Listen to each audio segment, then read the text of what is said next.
Assalamualaikum warahmatullahi wabarakatuh. Selamat pagi. Apa kabar anak-anak ibu semuanya? Ibu harap anak-anak didik ibu dalam keadaan yang baik, yang sehat, yang bahagia. Oh iya, bagaimana belajar di rumahnya? Menyenangkan ya, bisa belajar sama bunda-bundanya, sama ayah-ayahnya. Terima kasih juga untuk ayah dan bunda yang sudah mengajarin atau membimbing anak-anak didik kita semuanya. Nah, hari ini Ibu akan sedikit menjelaskan tentang pendidikan kewarganegaraan di subtema 1 di tema 7. Nah, di subtema 1 ini secara garis besar ada dua sila yang kita bahas di subtema 1 ini. Yang pertama adalah sila ke-1. Seperti yang kita tahu semuanya, sila ke-1 adalah isinya ketuhanan yang Maha Esa. Nah, kita di kelas sudah sering kali ya mengulas tentang sila ke-1, sila kedua, ketiga, keempat, dan kelima. Sekarang Ibu akan menjelaskannya lagi, sila ke-1. Nah, sila ke-1 itu menjelaskan tentang ketuhanan dan keagamaan. Sekarang kita lebih fokusnya ke agamaan aja ya. Agama yang diakui di negara Indonesia. Nah, ada apa saja sih agama yang diakui di negara kita? Ada 6 agama yang diakui oleh pemerintahan Indonesia. Yang pertama adalah mayoritas orang Indonesia menganut agama tersebut, yaitu adalah agama Islam. Yang kedua adalah agama Kristen Protestan. Yang ketiga adalah agama Katolik. Yang keempat adalah agama Hindu. Yang kelima adalah agama Buddha, dan yang terakhir adalah agama Konghucu. Nah, sekarang kita bahas dari satu-satu dulu ya. Yang pertama adalah agama Islam. Seperti yang kita ketahui, mayoritas negara Indonesia ini adalah menganut agama Islam. Nah, anak-anak tahu nggak kitab suci agama Islam itu apa?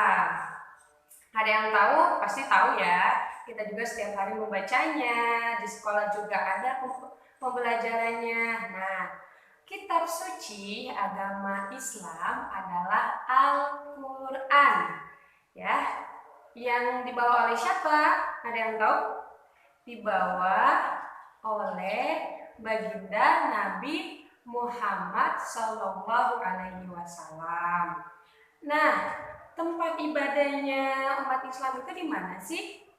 Kita tuh sering loh tiap hari itu sholatnya di tempat tersebut. Bisa sholat Jumat, sholat 5 waktu, memperingati hari-hari besar agama Islam. Ada yang tahu di mana? Nih, Ibu punya fotonya. Pasti teman-teman sering ya ke sini. Kelihatan nggak? Nih ya, ini adalah tempat ibadah umat Islam, yaitu masjid. Nah, di masjid ini umat Islam biasanya mendirikan sholat, pasti ya. Nah, di masjid juga ada suka memperingati hari-hari besar ya. Nah, ada yang tahu nggak hari besar agama Islam itu apa saja? Ya, yang mau deket-deket sekarang nih hari besarnya, Hari Raya Idul Fitri. Terus ada hari raya yang kedua, ada Hari Raya Idul Adha, atau yang sering kita sebut adalah Hari Raya Kurban.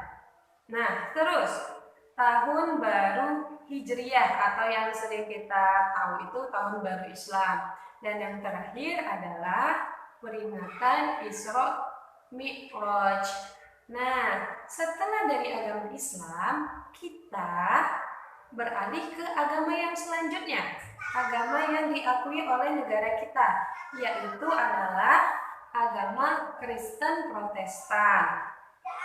Nah, ada yang tahu nggak agama Kristen Protestan itu memiliki atau kitab sucinya itu apa?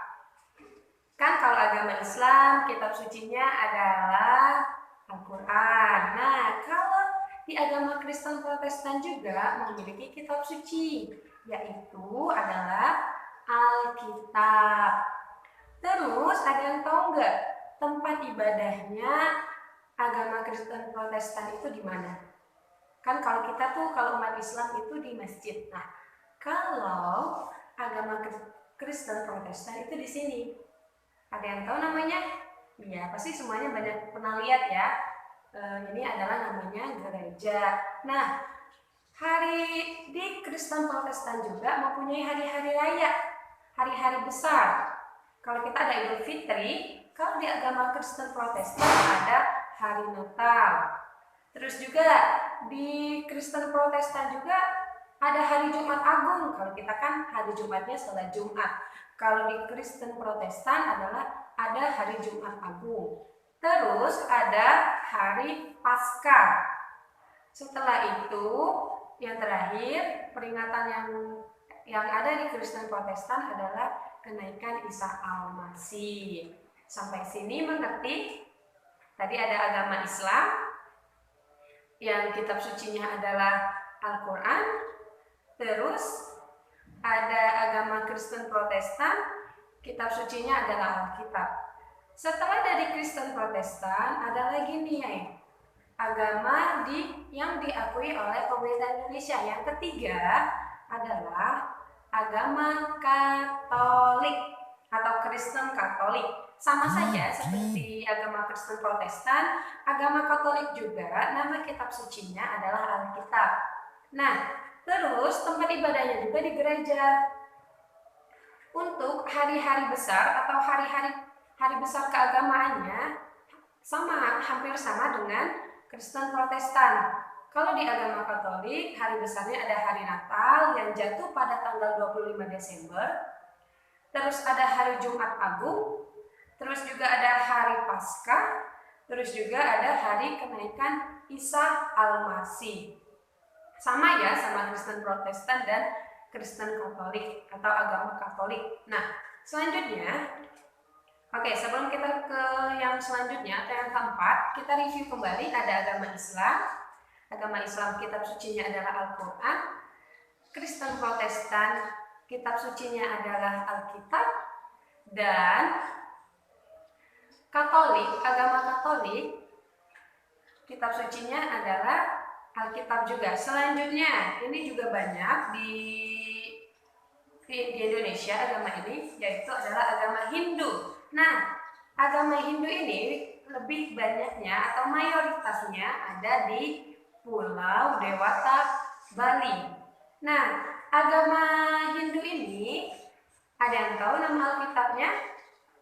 Nah, agama Hindu nama Alkitabnya adalah Weda. Nah, kalau yang sudah pernah ke Bali, mungkin sering ya melihat tempat ibadahnya umat Hindu. Nah, ibadah umat Hindu ini seperti ini anak-anak. Ada yang pernah lihat? Atau mungkin di TV ngeliatnya? Atau yang pernah ke Bali? Ini juga banyak ya. Nah, ini tempat ibadah agama umat Hindu adalah pura.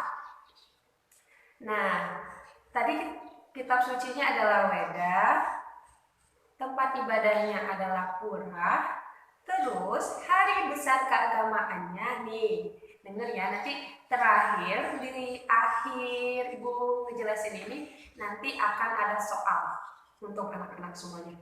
Nah, hari besar keagamaannya adalah yang pertama hari Nyepi, yang kedua adalah hari Saraswati, dan yang ketiga adalah hari Pagerwesi. Nah, ingat-ingat ya, agama Hindu itu kitab sucinya adalah Weda, tempat ibadahnya adalah Pura, hari besar keagamaannya tadi Nyepi, Saraswati, dan Pagerwesi. Udah 4 agama yang kita bahas. Tadi ada apa saja? Yang pertama adalah agama Islam. Yang kedua adalah Kristen Protestan atau agama Kristen Protestan. Yang ketiga adalah agama Katolik. Yang keempat adalah agama apa? Hindu. Iya, benar ya, agama Hindu. Selanjutnya ke agama yang kelima. Agama yang kelima adalah Ibu kasih bocorannya, tempat ibadahnya itu di vihara. Ada yang tahu? Iya.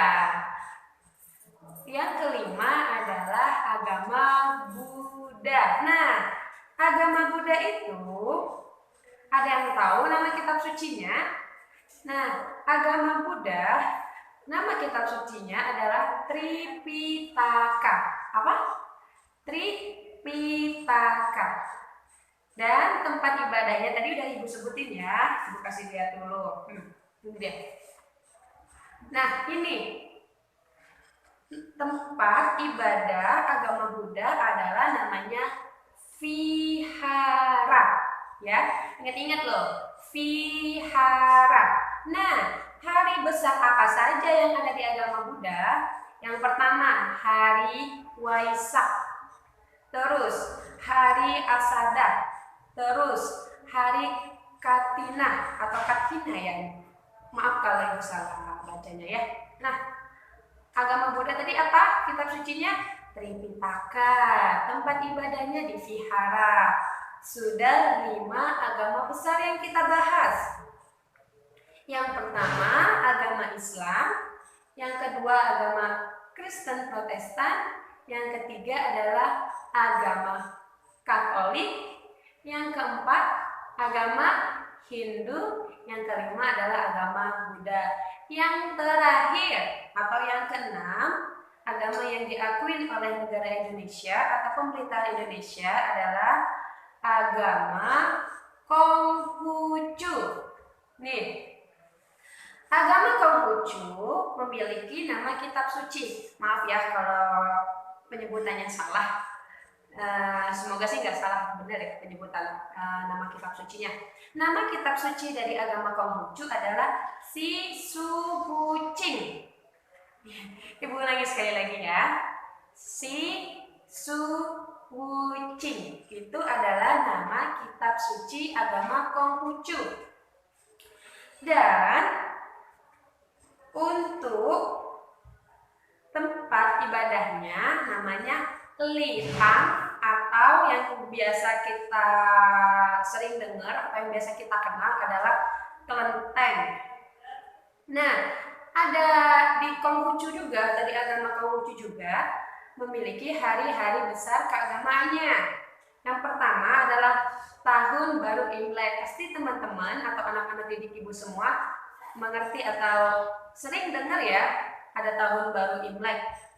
Terus ada hari besar keagamaannya itu adalah Cap Gomeh, tahun baru Imlek, dan Cap Gomeh untuk hari-hari besar keagamaannya.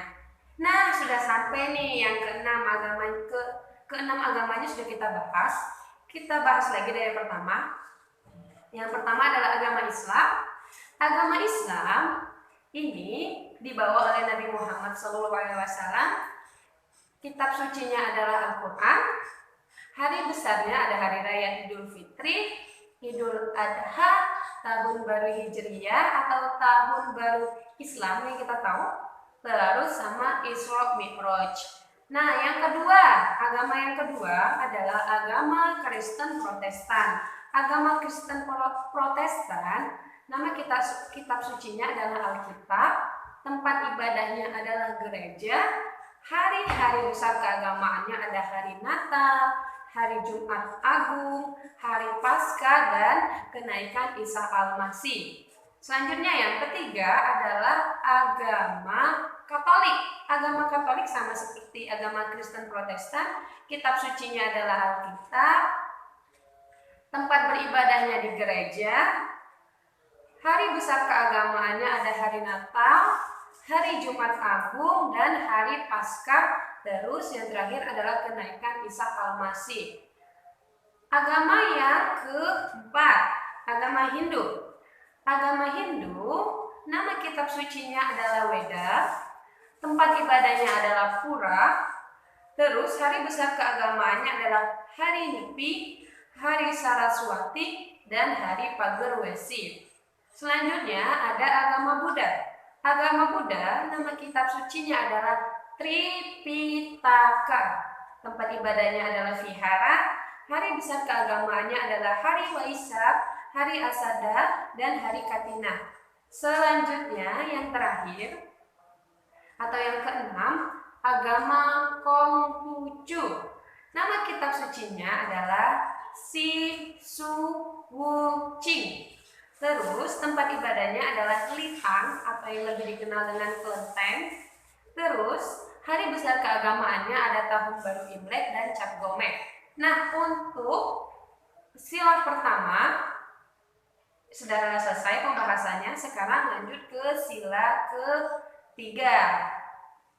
Anak-anak sudah pada tahu ya apa isi dari sila ketiga atau bunyi sila ketiga adalah, kita sama-sama sebutinnya, Persatuan Indonesia. Ya, isi bunyi sila ketiga adalah Persatuan Indonesia. Nah, bagaimana sih cara mengamalkan Persatuan Indonesia? Kita jangan jauh-jauh dulu ya. Kita sebagai pelajar atau anak didik di sekolah, kita bisa mengamalkan sila ketiga itu dari rumah terlebih dahulu. Bagaimana caranya? Nah, ini juga kita udah sering bahas di sekolah. Sekarang ibu bahas lagi. Nah, cara mengamalkan Persatuan Indonesia atau sila ketiga yaitu dengan cara hidup rukun. Bagaimana sih Bu cara untuk hidup rukun itu?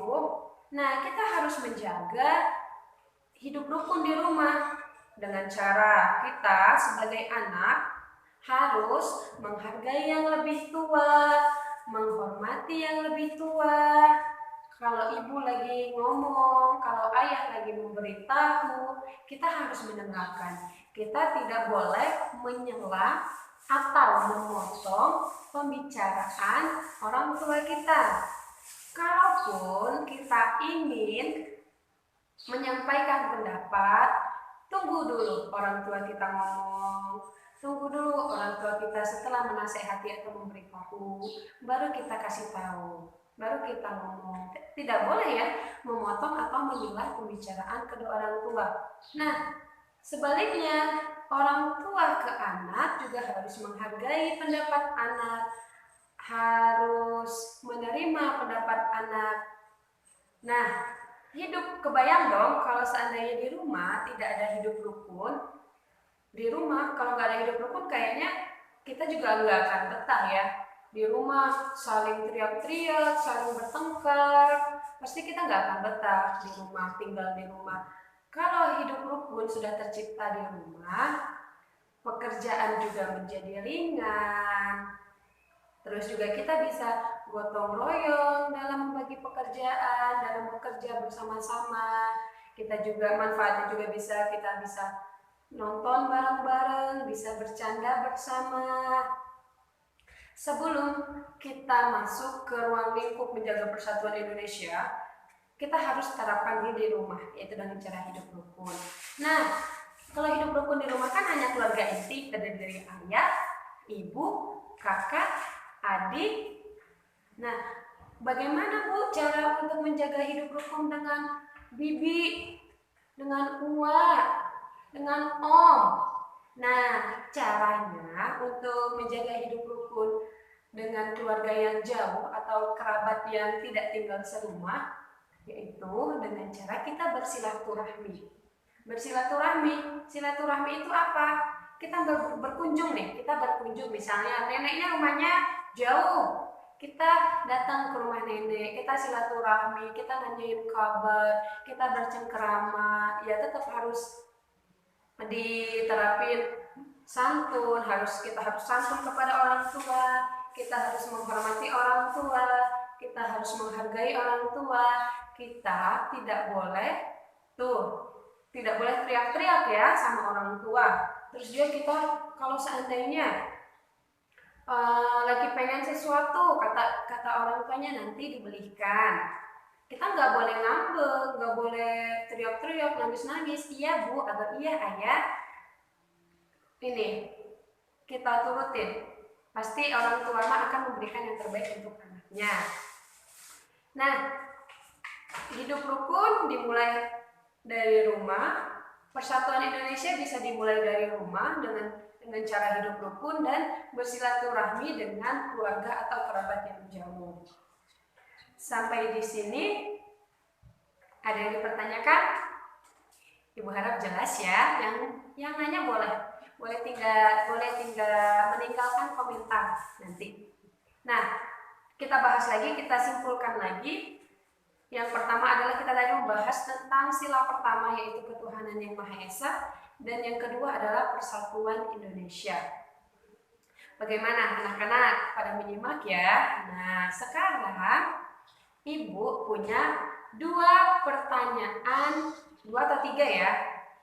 Ya, 3 pertanyaan untuk anak-anak semuanya. Yang bisa menjawab akan mendapatkan nilai tambahan untuk mata pelajaran pendidikan kewarganegaraan. Nah, dengarkan baik-baik. Soal yang pertama, Zainab berteman dengan Christine. Nah, Christine ini adalah non-muslim. Nah, mereka bermain, Zainab dan Christine bermain bersama. Tiba-tiba terdengar suara azan zuhur. Terus Christine bilang, Zainab, silahkan kalau kamu mau beribadah, saya menunggu kamu di taman. Nanti setelah selesai ibadah, kamu bisa menghampiri saya kembali dan kita bermain lagi bersama. Pertanyaannya, siap-siap ya dengerin. Beragama apakah Zainab? Jadi Zainab itu agamanya apa? Terus, yang kedua, setiap tanggal 25 Desember, Christine merayakan hari Natal. Karena Christine beragama Kristen. Di manakah tempat beribadah umat Kristen? Ya, di manakah tempat beribadah umat Kristen? Dan yang terakhir, yang ketiga, bagaimana cara kita untuk menjaga hidup rukun dengan saudara jauh atau kerabat jauh? Bagaimana caranya? Nah, sudah ya, yang soal pertama, kedua, dan ketiga. Yang bisa menuliskan jawabannya di kolom komentar. Nanti ditulis misalnya dari kelas 2C, misalnya namanya siapa? Kelas 2C namanya, terus tulis jawabannya 1, 2, 3. Dari 2B juga, nanti misalnya namanya siapa, kelasnya apa, langsung tulis jawabannya 1, 2, 3, dan 2A juga. Kelas berapa, namanya siapa, terus tulis nomor jawabannya 1, 2, 3. Cukup sampai di sini. Maaf kalau ada kata-kata yang tidak jelas atau kata-kata yang salah dari Ibu. Ibu harap kita selalu dilindungi oleh Allah dari wabah penyakit yang ada saat ini. Ibu harap di tanggal 1 April nanti kita bisa bertemu lagi dengan keadaan yang sehat, dengan keadaan yang bahagia, dan dengan keadaan yang lebih baik lagi dari ini. Jangan lupa untuk menerapkan pola hidup bersih dan sehat. Sebelum makan cuci tangan, habis megang sesuatu cuci tangan. Terus juga anak-anak didik Ibu yang Ibu sayangin dan Ibu rindukan saat ini, bantu orang tuanya di rumah ya. Sampai ketemu lagi di tanggal 1 April. Semoga kita bisa bertemu dengan keadaan yang lengkap, tidak ada kurang satupun. Cukup sekian dari Ibu. Wassalamualaikum warahmatullahi wabarakatuh.